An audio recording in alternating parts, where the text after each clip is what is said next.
Okay, imagine you've got a bunch of puzzle pieces. You want to build 1.5 million new homes. You've got a transformed energy system that's going to be powered by offshore and onshore wind, solar and nuclear, let's call them yellow. You need space for nature because, let's be honest, it's absolutely hanging on by its fingernails. And you need space to grow food, healthy food that's good for people to eat, that's good for farming businesses and the environment too.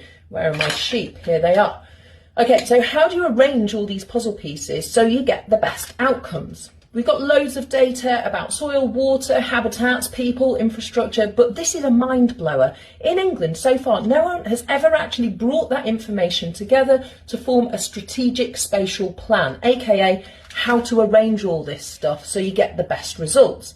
At the moment, we've got really haphazard outcomes. You end up with solar panels on top of really productive agricultural land. You get houses built on floodplains.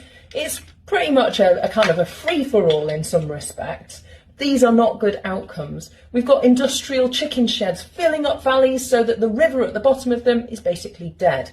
Now, we need to understand the decisions we're making, to understand the gains and the losses and the trade-offs of what happens when you decide to put the houses here, not here. Now, it's great news that Steve Reed, the Environment and Farming Minister, has announced a consultation on the LUF, a land use framework for England.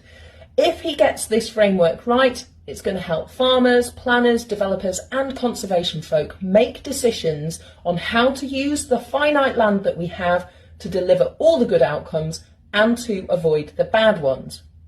It definitely involves multifunctional land use, so farming and nature, homes with solar panels on top of them. Now, at CPRE, the countryside charity, the team are feeding into the government consultation as we speak. We're challenging the government to be bold and ambitious. Now, part of that is making sure that this framework is going to be used by every government department. It's completely pointless if this pretty document sits on a shelf and then food, housing and energy departments carry on doing their own thing and not working together effectively.